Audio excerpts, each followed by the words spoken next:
Okay, good. All right. I'll cut this part out. Welcome, everybody. Oh, that sounds great. Thank you.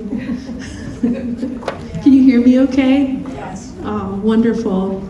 Well, I wanted to extend a warm welcome to you all. We are in the midst of greatness with so many art luminaries in this room this evening, between artists who have come from all corners of the state of Florida and other directors and curators and deans and professors of the college. Welcome to the Leepa Rattner Museum of Art. Before we begin, I just want to remind you that this program is being recorded. So, and this program hopefully will be posted on our YouTube channel soon after, but I just want you to be mindful of that. Hopefully you're okay with the recording. So, my name is Christine Rank Carter. I am the Executive Director of the Leepa Rattner Museum of Art here at the beautiful campus of St. Petersburg College, Tarpon Springs.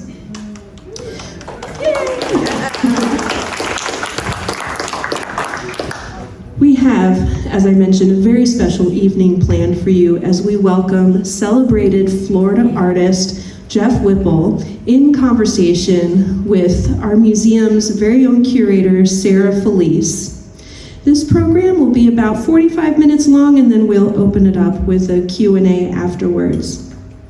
The Leepa Rattner Museum of Art is proud to present Jeff Whipple, Past, Present, Future, which is on view August 9th through December 7th, 2025, in 3 of our galleries: the James W. Mitchell Jr. Gallery, the Center Gallery, and the Interactive Galleries.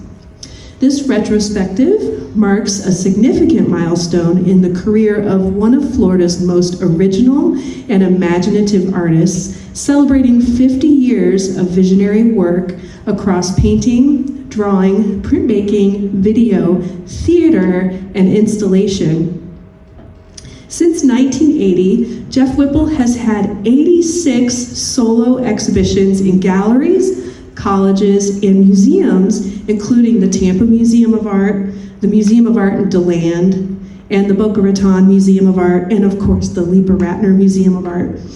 His multidisciplinary practice defies easy categorization, united instead by a conceptual rigor, a razor-sharp wit, and a deeply philosophical inquiry into the human condition. Known for his distinctive spanasm motif, a 3-line mark that appears like a signature across decades of work, Whipple explores themes of mortality, absurdity, and the role of imagination in shaping how we understand our lives and the world around us. In addition to his work as a visual artist, Whipple is an accomplished playwright, and he has had more than 20 productions of his plays staged primarily in Chicago and in Florida. He has received over 50 top awards in arts competitions, multiple statewide playwriting awards, and has completed more than 24 major public art commissions. His collaborative spirit has extended to numerous artists over the years, including a co-directing a printmaking atelier where he worked with artists such as Jim Dine, Alice Aycock, James Rosenquist, and Robert Rauschenberg. It has been an extraordinary privilege to work with Jeff in organizing this exhibition, his largest to date and the first major retrospective since his 25-year survey at the Gulf Coast Museum of Art in 2002. His painting, Office Heroine, which is seen in the Center Gallery right behind you, was the featured image in that 25-year retrospective, and it's actually one of my personal favorites from that collection. And we have it featured in this exhibition on loan from the St. Petersburg College Foundation, where it normally is displayed in the Ethics Building on the Clearwater campus, which, when Jeff found out, gave him quite a chuckle. Jeff's generous collaboration, deep commitment to the work, and wonderfully irreverent sense of humor have made this a truly rewarding journey for us here at the museum. I would also like to extend my sincere gratitude to Curator Sara Felice, whose insight, dedication, and deep understanding of Jeff's practice shaped every aspect of this exhibition. Her thoughtful approach to this selection, interpretation, and presentation of the work has brought this retrospective to life with clarity, creativity, and care. Sara has put together also a beautiful exhibition catalog, hot off the presses. Please be sure to take one tonight, which we have some right up front here. Jeff also has some book for sales up front if you want to see us later. While you're here, please try your hand at the mini golf course, which is right behind you. Hear stories directly from the artist with the QR codes on the wall labels, and explore his multimedia films in the museum's Resource Center. Jeff's plays have inspired a series of programs this fall that include 2 theatrical events. Please join us Wednesday, October 29th for a presentation of Clone, written by D.C. Cathros and presented by Theater 4 and Graham Jones. And on Thursday, November 6th at 7 p.m., Dunedin Theater Project presents a very special theatrical performance, An Evening with Jeff Whipple, 4 scenes, one wildly original mind, featuring 4 staged readings of scenes from plays written by Jeff. The theater companies directing the scenes include Stageworks Theater, SPC's Theater Department, Tampa Rep, and Freefall Theater Company. Please see some flyers at the front desk, and you can find the details on our website.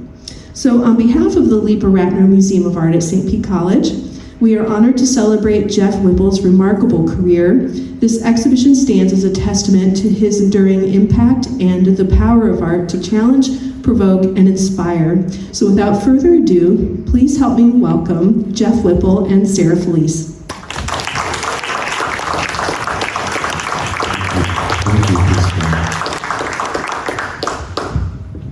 Welcome, everybody. Christine did an excellent job of explaining how this evening's going to go. But for those of you who have not joined us for an artist talk before, I usually have a series of about 10 questions, which are in my lap. I often go off the script, so I will not be reading from that. It's usually like question 2, I'm already off the script. That being said, Jeff is an incredibly prolific artist. Not just what you see in the gallery, but I could not fit his entire life in this series of questions. So I hope, seeing everyone that I see here, that you'll have some good questions for him when we're done.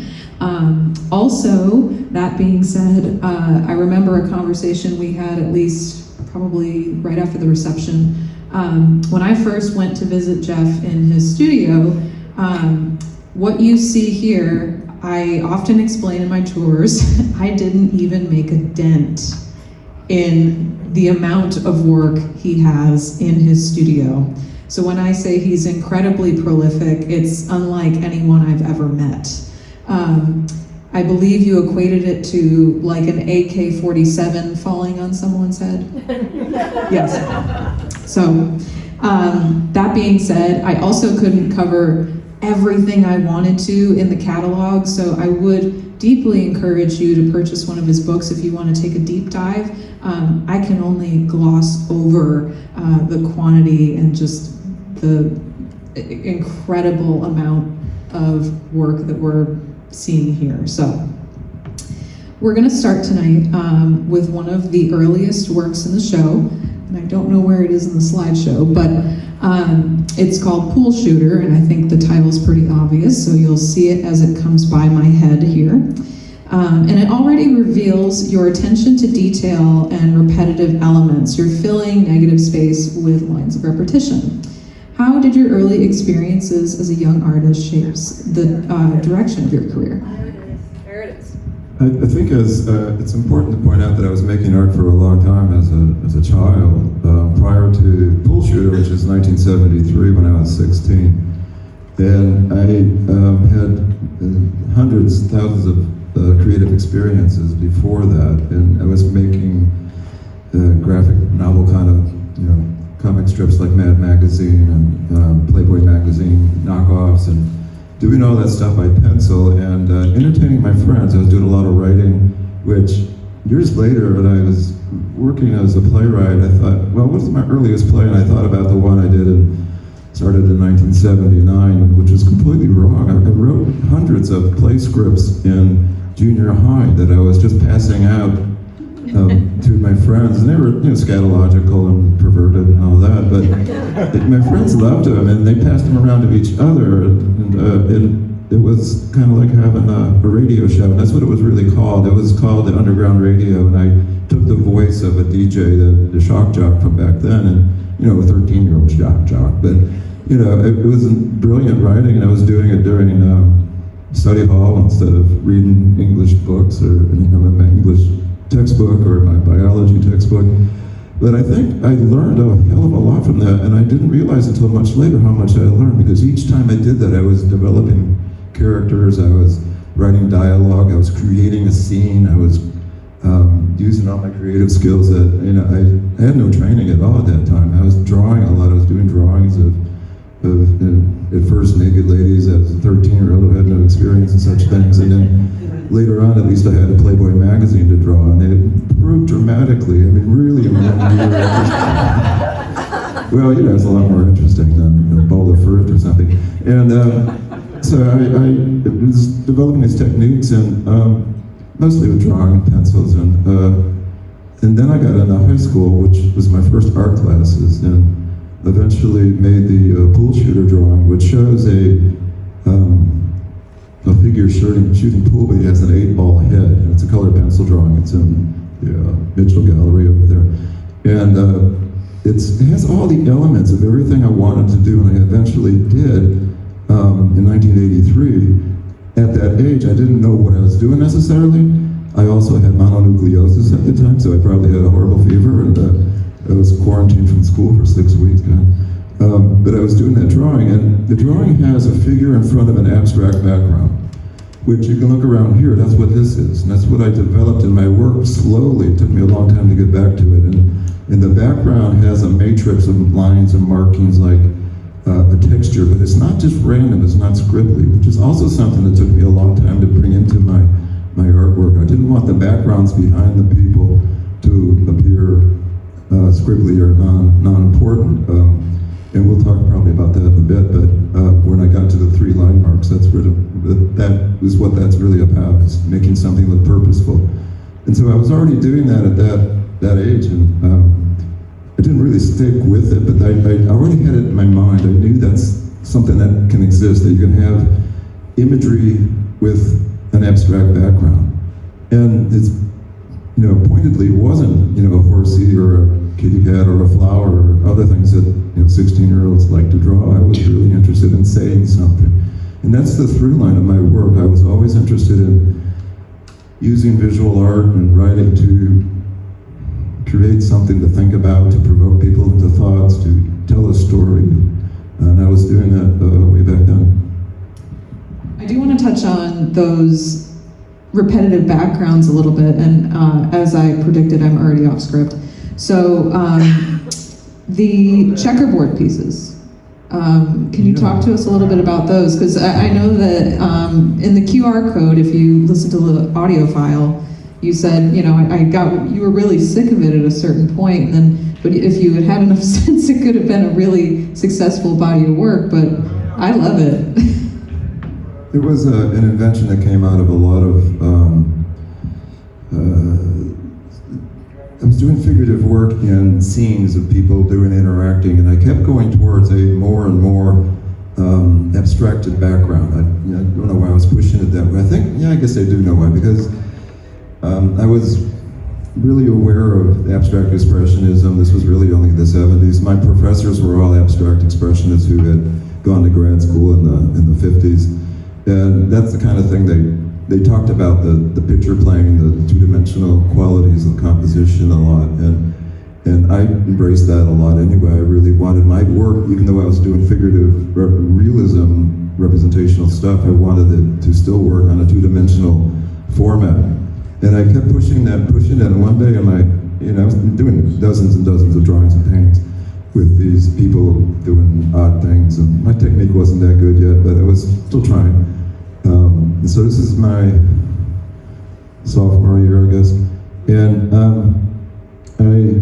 started scribbling in my sketchbook, and I put two people into a fabric field, and just to break up the fabric field that they're floating in, they're sitting in there, I sketched checkers on it. I thought, oh wow, man, this is something. This had a lot of potential, and it clicked, you know, and I thought, well, I'll try it again, and a more complicated drawing, and did watercolors like that, and that became a series. And keep in mind, I always wanted to work in series. I didn't want to jump around and do abstract painting one day, and then flower painting the next, horses the next, and then some kind of other figurative thing. I wanted to have a body of work that looked like the same artist did it all the way through. And I felt that was really important as an artist, but also I wanted to be a professional artist, and I knew that you needed to have a consistent body of work to, you know, approach galleries. And that's something that'll come up probably later more in the conversation, but I mean, the idea of keeping with the style. And I invented this new thing with the checkers, and I thought, wow, this has a lot of potential. And I started doing a lot of experimenting by putting people in different kind of checkered fields, multiple people, single people, and paintings, and oil paintings, and watercolors, and drawings, and I did bunches of those. And I realized at a certain point, after having done that for about 6 months, that my drawing skills weren't that good. I mean, other people might have thought they were, but I wanted to do more and be more representational, more accurate. And so I just dropped all there's only one example of that series, and it's underneath that's in the corner over there. And some guys are wading around through the checkered field, and that's what I was doing for several months. And then I decided I wanted to cut that out and learn how to paint better, and learn how to draw more. So I simplified it, and I just did a single nude female that I inserted into this checkered field as if she was sitting on this billowing fabric.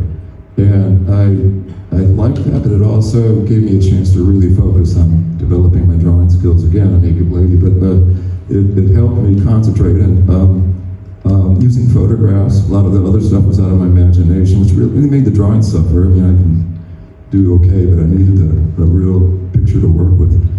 And then dozens of paintings of those checkered field fabric with the girl, and I did dozens of them in about 4 months. I really improved technique tremendously. I really got very professional very fast. I was still only 20 years old, and I was getting a lot of attention from professors, actually, and my fellow students, who really gave me a lot of compliments for this series. As this is professional, you can go right to the galleries with this. I'm 20 years old, I'm still a sophomore, junior even, I don't know. And I don't know, I just thought it was a gimmick. But again, and that relates really well to the pool shooter background, because it's an abstract background, the figures are in it, so I was doing it again, and I developed that as a series until I got to the point where I dropped it, and I was still 20, I was giving up something that really could have gone and brought me into graduate school, and could have won a lot of awards with that if I pursued it, and I think in some form, which definitely would have evolved, it would have done really well, I think, in a commercial gallery scene. And I kind of knew that even when I was a kid, but I wanted to do something more poetic, and a naked girl on a billowing fabric wasn't poetic at all to me. It was just an academic study, and I wanted to get back to juxtaposing images, putting people in a more realistic format again, but with things happening to them, and kind of get back to storytelling. And that was a really hard time for me, because I just dropped off into a void, and I didn't know what to do, and I just was, basically in tears talking to one of my professors one day. It was just, I don't know what to do, I'm stuck, I can't think of what to do with this format. And it took me about a month, 2 months before I started something again with figures, which is like really about the same time I did Cow in the Hallway. And I started juxtaposing farm animals, of all things, with people and interiors, but with kind of a Norman Rockwell kind of style. I was painting much better then. And I just started a whole new series, which I stuck with for 5 years. And that was another change again when I went back to the abstraction again of the background. Well, we can segue into my question about Cow in the Hallway. So works like that and Portrait of the Artist Strapped to a Vacuum, although contextually quite different, show your embrace of absurd humor. What role does humor play in your creative process, and do you see it as an entry point, as a critique, or both? It can be both, depending on the context. I think as I said, I was doing a lot of comedic writing as a teenager, and I was doing a lot of absurd artwork in high school, even, where I would make posters just like the kind of rah-rah posters the girls were making for the football team. I made it exactly the same way, and I was collaborating with my friend Bob Johnson, and we would just throw the most ridiculous things, and he couldn't draw it all, but he laughed a lot, and we just put these things together. It made no sense at all. It was like, this, I can't even think of it, but we would make these posters in art class and then go out and hang them in the hallway between classes and then just stand around and watch people look at them. It was just, it was really entertaining for us. But, and nobody knew what the hell we were doing.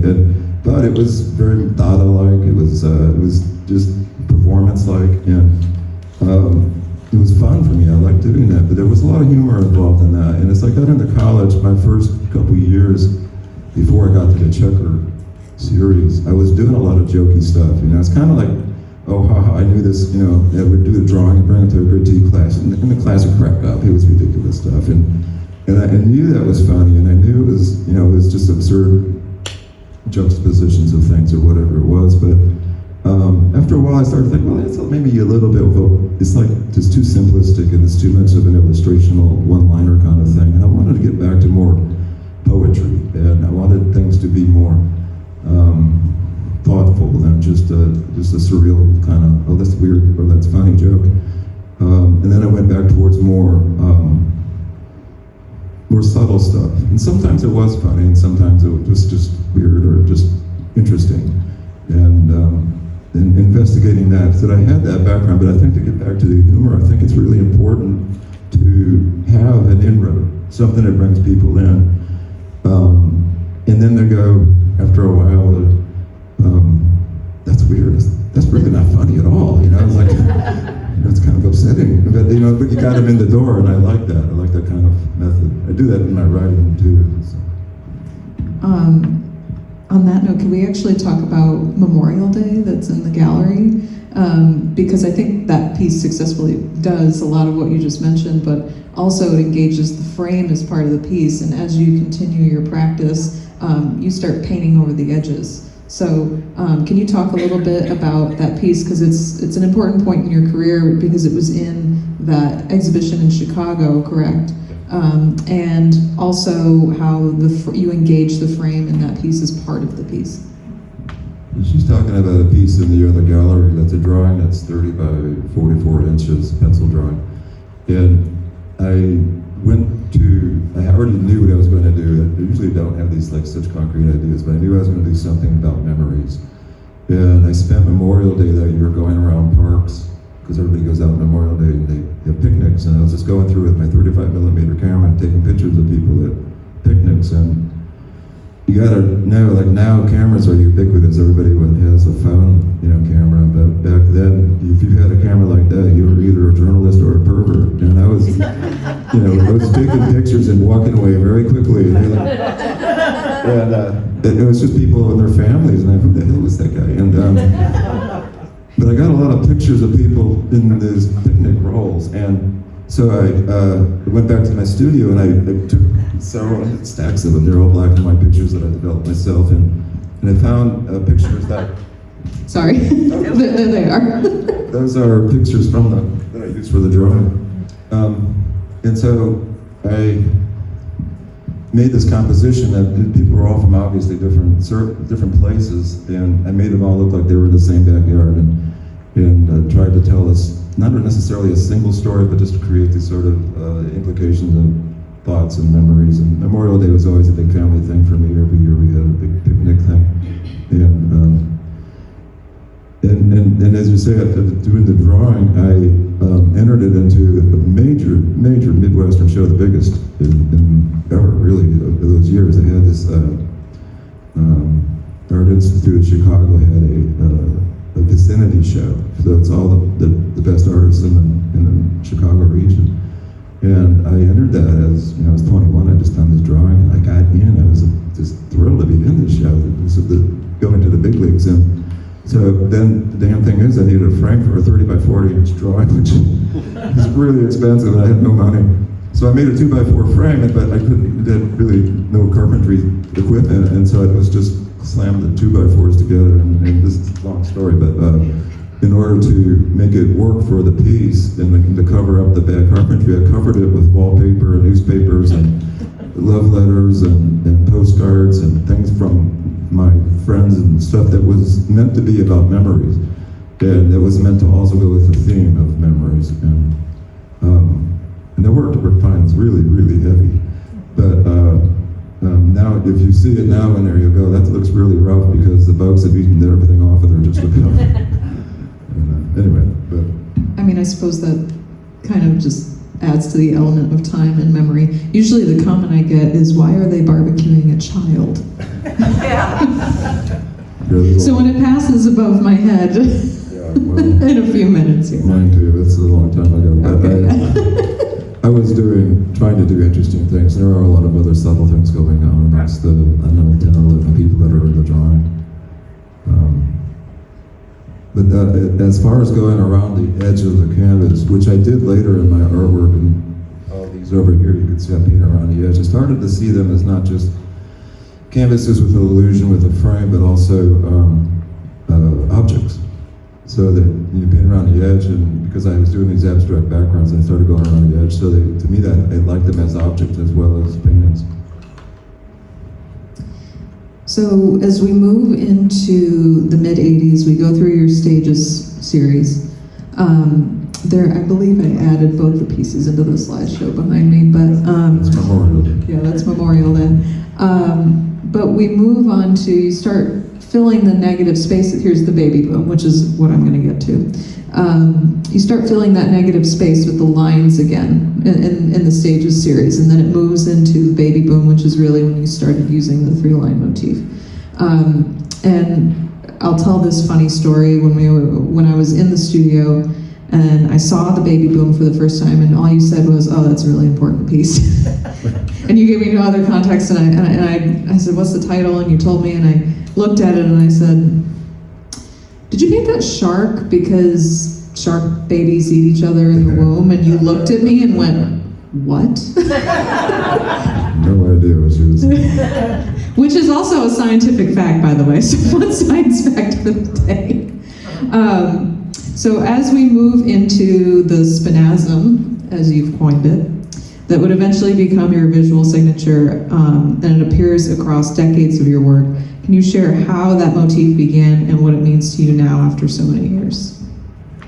Yeah, that came out of that. Having done a series of the people against mostly flat backgrounds, I thought of them as being stages, like theater stages, and I did that series for 5 years, really, and until I got to the point where I really wanted to do more with the relationship between people and more objects and things in the background, which I couldn't do with realistic settings. But I knew that right away or pretty well in the middle of it, but you can't change a series in the middle of it if you want to have exhibitions and have your work look at for grants. And so I stuck with it for longer than I wanted to, but in 1982, I started putting markings in the backgrounds, and even though it was like supposedly a realistic setting, I started putting dark, like short lines across the background, and you could see Sarah picked a few of those, which are important transition pieces, more important as transitions than they are pieces, but they show that I was starting to want to break the background into an abstract surface until the one painting in there, if you've seen it, and I don't know if it's on the show, but the one with the clown, and it has the diagonal stripes. And it's there. It also has the label explaining the story behind that as well. That was when I was getting into ideas of showing ritual and sort of ceremonies and weird things going on with the figures. They weren't just neutral figures anymore. But that one also had the stripes through the background, which completely destroyed the illusion of space. And that's the big transition. The painting that came right after that, almost 2 weeks, even a week later, was a 6 by 8 foot painting of two figures, almost life size, and I completely covered it with short markings like this big. And it completely made a textual thing. And it's one of those times when you're an artist and you make a major breakthrough, you just sit back and go, oh, wow, that is a really big change. And And that was very, very important to me. I knew that was going to be where I was going to go. And I also knew that all the work I'd done for the previous 5 years would never be shown together again because it was going to look so different.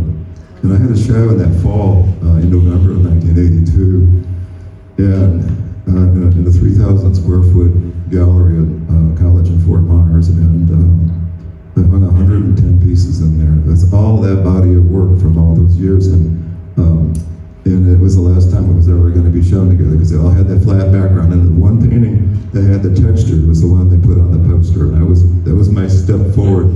And within 4 months later, I did a 7 foot by 30 foot long painting with those marks all across the surface, and I really liked the potential of that. I brought in other objects and other things. I didn't have to worry about gravity anymore, so it really freaked me out as a poet, and that's what I did for 1983 and all the way through 1984. Again, a whole new body of work. I was exhibiting it in galleries and commercial galleries and colleges and stuff.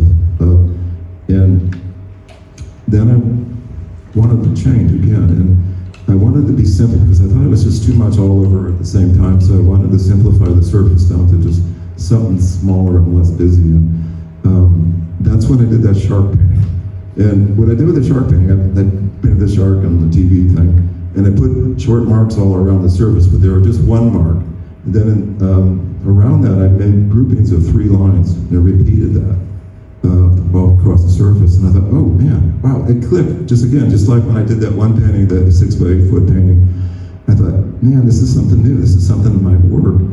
And the 3 lines made more sense to me than just the one line because, and this is true of a lot of the creative arts, whether it's writing or music especially, but even you do something once, maybe it's just happenstance or nothing, but if you do it twice, it could be a coincidence, but if you do it 3 times, it's a definite pattern.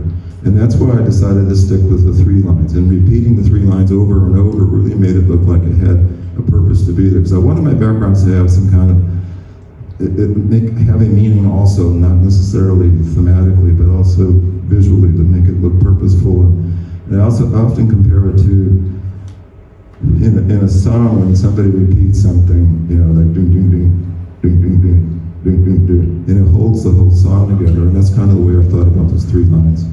So that's where they came from. The baby boom actually also starts to talk about your cultural anxieties at the time. So paintings that correspond are American Thrill Rides and Are We Hostages, which are also behind me. How do you balance humor with heavier themes like war, identity, or fear? Personally, when I give tours, groups often remark at how similarly what was going on in '85 that you were talking about in your work is so similar to things that are still happening now, and there's American Thrill Rides here. And the next one, no, but Are We Hostages is back there as well, so. Well, I was very conscious of, when you're using, let's say, metaphorical visual imagery that's recognizable, it's very difficult when you have just this one scene, you don't have a before and after. And if you don't have writing involved, you have to be very careful with the interpretation because it can very quickly become something you don't want. Or it can be just so obvious that it's an illustration of something and it's just dead. It just doesn't go any farther than just that one thing. And so I was careful to make these juxtapositions as I was looking for something to allude to, like the helicopters with the kids in the carnival ride.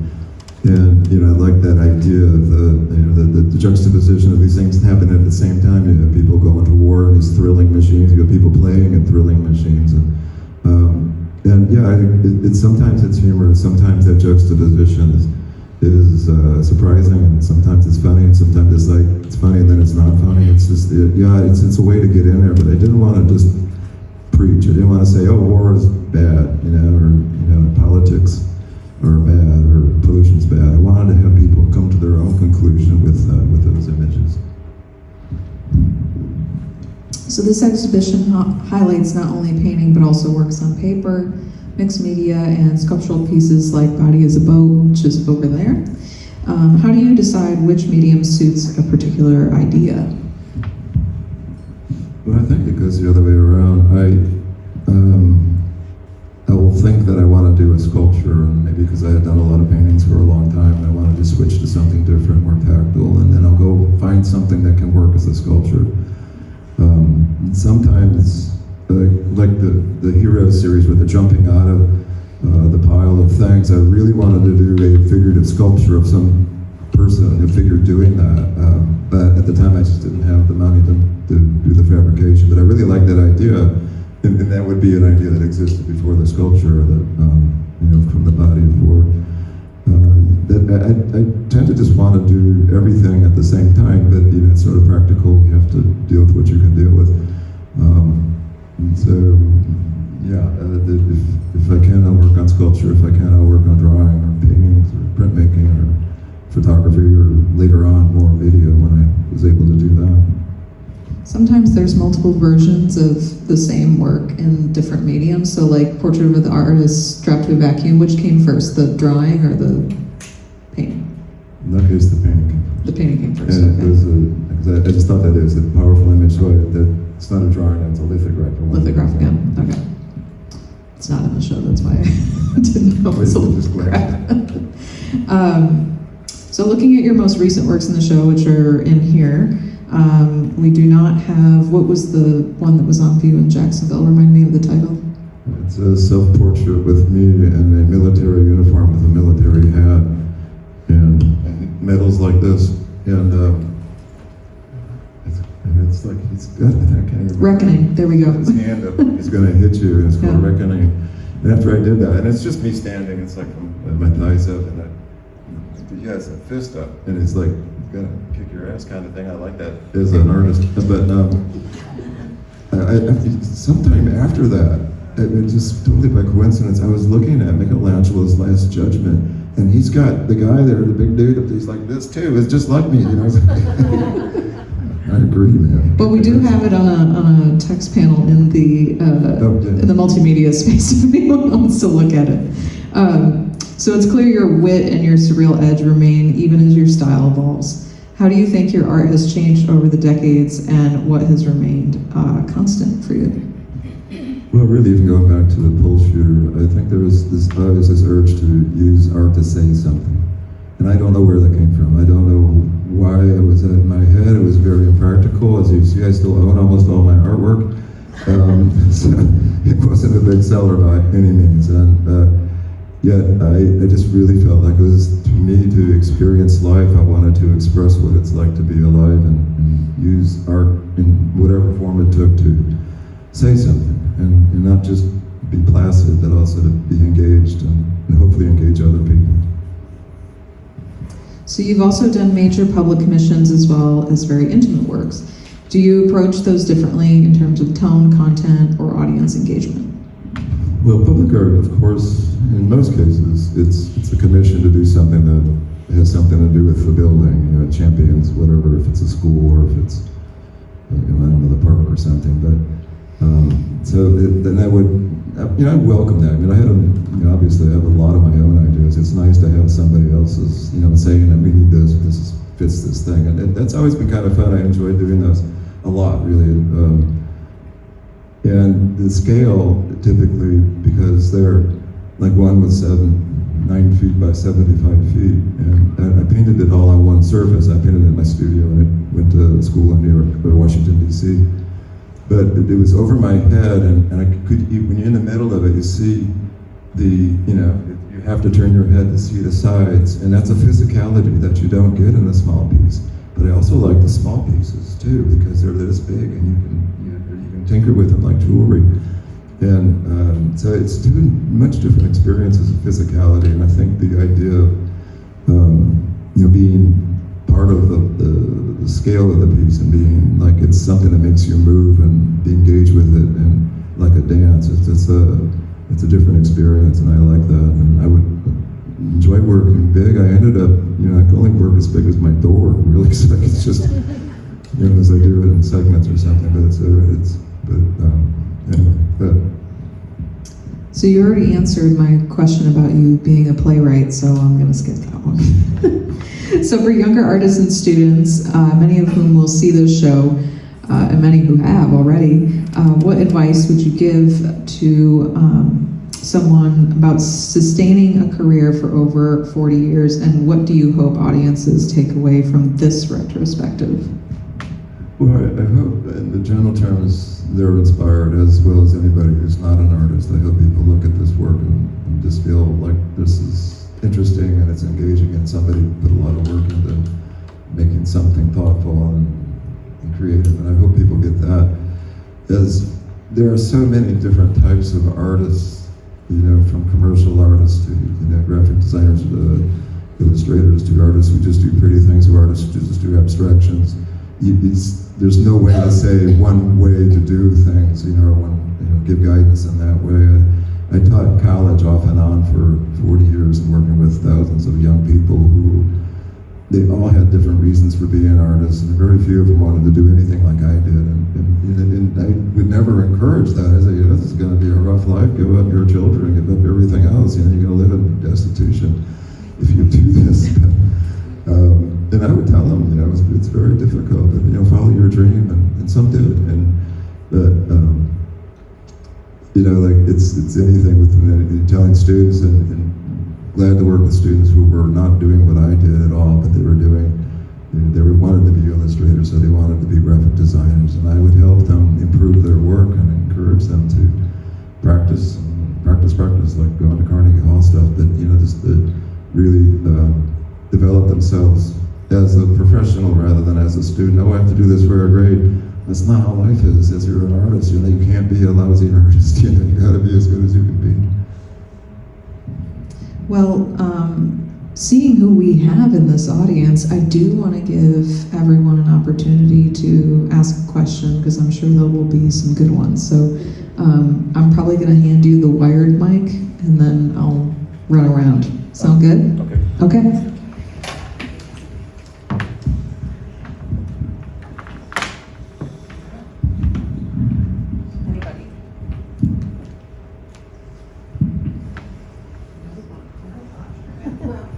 Oh, yes, okay. I've noticed in your work that hands are predominant so often in so many of the pieces. Is there a reason for that, or is that just because of human anatomy?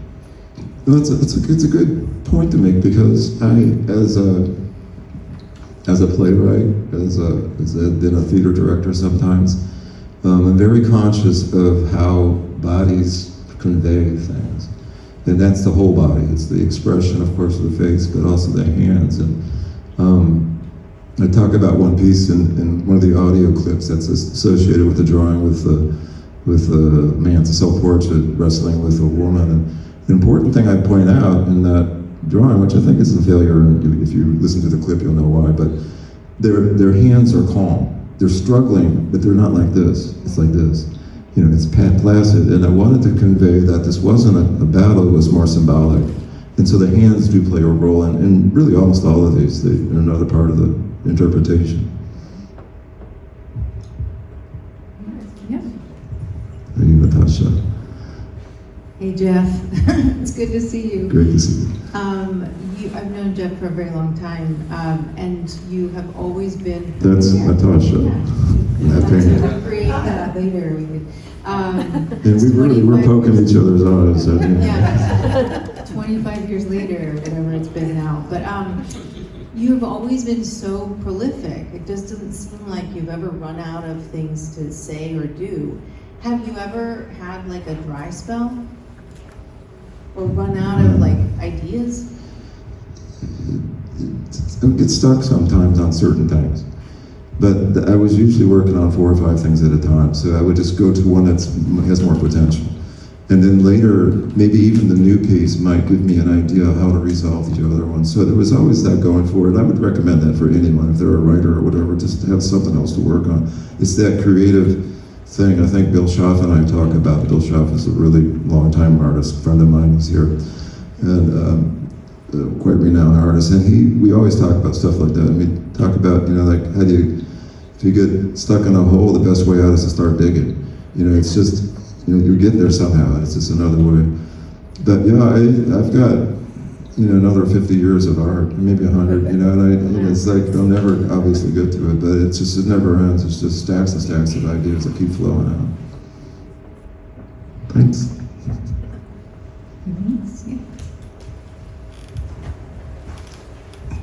Thank you. Hi, Jeff. My favorite painting is Parking Lot. It's always been my favorite. I think it took me years to realize that there was a man crawling underneath the car, and then I liked it even more. Yeah. But I just wanted to hear you talk about that specific painting. Oh, that's it? Yeah. The man is Jeff. All right. Yes. That's all better. That series was when I started a series of very realistic settings, outdoor, like parking lots and buildings. And I wanted to have the same kind of odd person or characters acting out in front of them.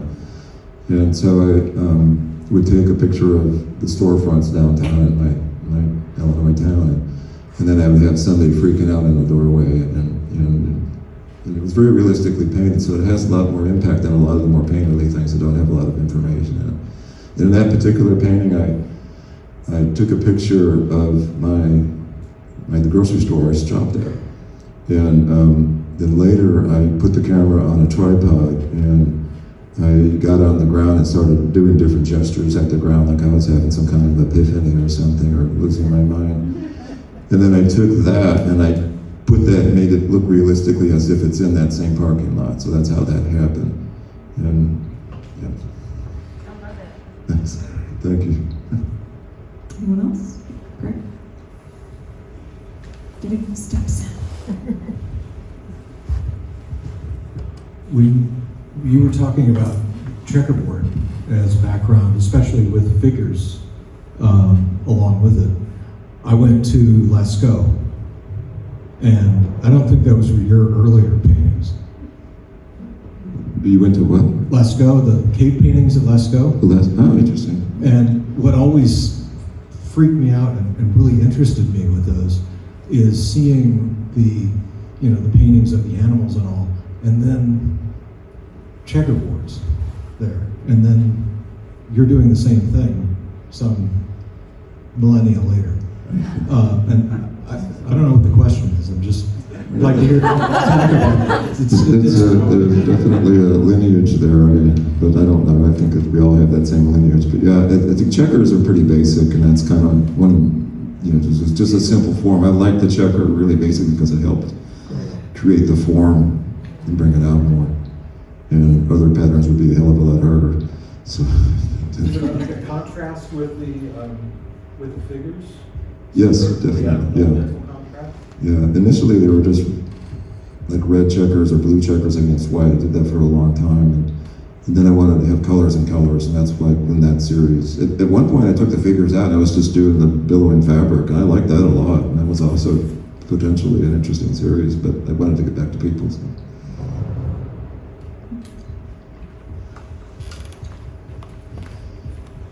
I have to tell you a funny story about the parking lot thing. Let's see, is this on? Okay. Yeah. My wife and I were walking out of an Outback, and we got sort of halfway across the parking lot to our car, and we saw a friend of ours kissing somebody who wasn't his wife. And she threw me to the ground. And we were down on the ground in the parking lot, exactly the way that you are by the car. And I said, well, why are you throwing me down? What are we doing here? And she said, oh, be quiet. She was so embarrassed because of what they were doing.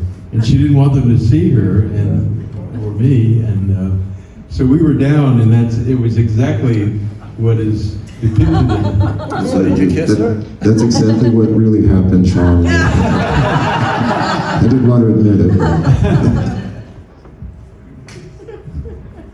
This is Sean Sexton, by the way. He's also a long-time, really good Florida artist and a poet and a farmer, a rancher. I just want to compliment as I go around and look at it, it's a little tough in the pictures on the screen, but when you look at the tonality in these paintings, they're just so solid and beautiful, and I want to compliment that. Really lovely paintings. Well, thank you, Sean.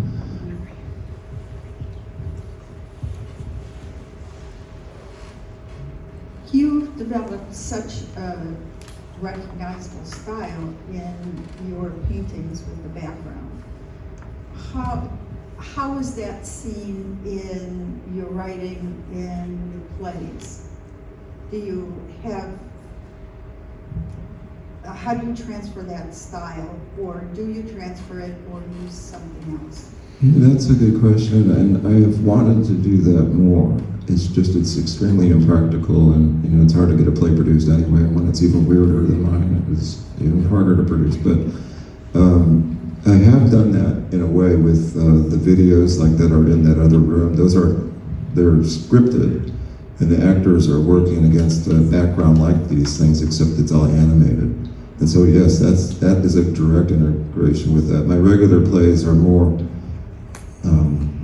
straightforward. Most of them are kind of realistic settings with people interacting. Not all of them, but a lot of times.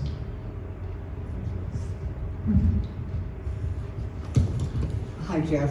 I'm a docent here, and I need to be able to explain some of these things to the people who are taking tours, especially students. I'm just wondering why, when you have a sequence of images within a canvas, why they're in a frame, either rounded or oval or something like that.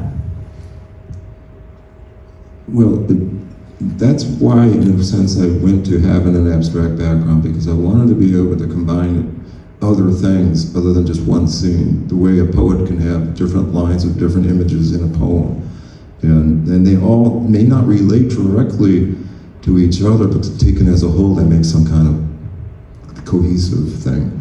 And that's kind of what I was trying to do. So each of those little things are modifiers in the story that they're meant to all work in, some sort of together. So that if you didn't have them, you would have a different thought about the image. And then you have those and go, well, why is that there? And that's really as much as you can get on some of these. That might be enough. But that question is something I want people to have. And maybe they'll have their own interpretation, they'll go their own way with it. Anyone else? I want to say, can you hear this? First of all, I want to thank Sarah for what a great curating job. But since I first met you in 1982. And then I come in and I see this work, and I've been to your studio, and we've gone upstairs in the attic, and then everything's there. And never, ever have I get tired or bored or old hat with everything you do. And I was really thinking about it, and you could be a molecule from being political. You could be a molecule from pat this and pat that, but you never do that. Everything is alluding to something else in deep psychology and deep emotions and current events, and I even have thought, this will be alive hundreds of years from now, because you're touching something in such a way that's like in your face, like being hit over the head with a baseball bat by your craft, and just the amazing juxtapositions of things, and yet they still continually just have this mystery for me, and it just makes me smile. I'm glad to be in the Artist Club. Yeah, thanks, Billy. You've seen it all along the whole trip. We were walking through the gallery earlier today. I noticed that in an earlier part of your career, you appeared, and I don't know for sure, but you appear to stop using pencil and just focused on other media and paint. Do you ever find yourself wanting to do something just in pencil now? Do something for what? It seemed earlier in your career, you used a lot of pencil. Oh, yeah. And you seem to have gotten away from that. Do you still have days where you think, well, this piece would work better if I did it in pencil? Yeah, I still do a lot of drawing, but not necessarily in this series. I do figure drawing, almost once a week. But one of the problems with doing works on paper is you have to frame the damn things, and then you have to store them, and it becomes a nightmare. I mean, you got the frames you have to take care of, and they're going to get nicked if you don't wrap them and stuff. And I just like, well, just do an oil painting and forget about it. It's like, but I love drawing. It's not like I don't still want to do that, and I do, and I have. It's just a lot of the work isn't in this show, but there are other things like that.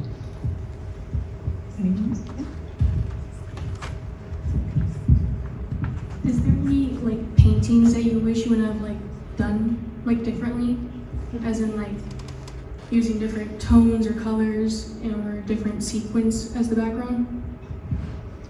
Pretty rarely, and it's not because I'm not critical, but it's more like it's a performance that it's on the stage, the lights are out, it show's over, and I don't want to go back and do it again. Maybe it could be better, or maybe it could have been improved, or maybe I could have done something different, but maybe I'll just do that differently in the next one. Kenzie. Jeff, I'm wondering, do you work with others in the studio? Do you have assistants that you work with, or apprentices, or people that are employees that help to create the work? No, but sometimes, in the fabrication of the sculptures recently, I've had some help because that's really physical and it's hard for me to do that stuff anymore. But I find that, and I was just telling someone this, I love having young people in the studio, and I've recently had University of North Florida art majors in there, and they're just a blast. These young girls, and they're just giggling and laughing the whole time. And there's two things wrong that happen. One is I have to tell them how to do something. And it often takes way more time than if I just did it myself. The other thing is I tend to spend way too much time telling funny stories. and they love it, you can tell, but I was like, oh geez, I gotta get to work, But yeah, you can't afford it. I mean, it's just, you gotta sell a lot of work in order to do that. And on a big project, the one piece I mentioned I did for the 9 feet by 75 foot painting for the Washington DC school. I had several students working on that. Most of them were interns, I didn't have to pay them, yay. But some of them, I did pay a few of them after all, because they were putting a lot of time in. Jeff, are you a night owl? Well, on that piece I was, because they bumped up the deadline. I was doing fine, working normal days. Then I went to 20-hour days for about 3 months. And it's like, and I got it done. Liz helped install the thing in Washington. It was just a bizarre effort all the way down to the last minute. And they were just opening the building almost the day after that. It was just like amazing. Yeah, because Marion died, remember? Yeah, Marion Barry, it's just a longer story, but it was a part of Washington, D.C. where Marion Barry was the guy. And he was really behind this school, and he came to the meetings, and Liz got to tie his shoes, and went back and did coke with him or something, I don't know what, but no, he's a nice guy. He's a friendly man, and unfortunately, he was really in a big part of this big school in his neighborhood. It's a brand new $140 million high school. I mean, it's this amazing building. It looked like a college, and wasn't that many students. And then he died about 2 weeks before it opened, and so he couldn't be at the opening of the party. But remember what they did with his funeral procession? Oh, that's right. Yeah. They made sure that his funeral drove by and paused in front of the building. And the way the school was, his artwork was in the main piece, the focal piece in the atrium, so the whole front of the school is like a glass wall, so they stopped basically in front of your mural. Yeah. And Marion Barry was in the mural. Yeah, there were a lot of historical figures in there, Abraham Lincoln and Martin Luther King, and I did portraits of those figures, and each one I had a quote next to them, and so, I'll look up quotes for Marion Barry, and bitch set me up. And I really wanted to use that.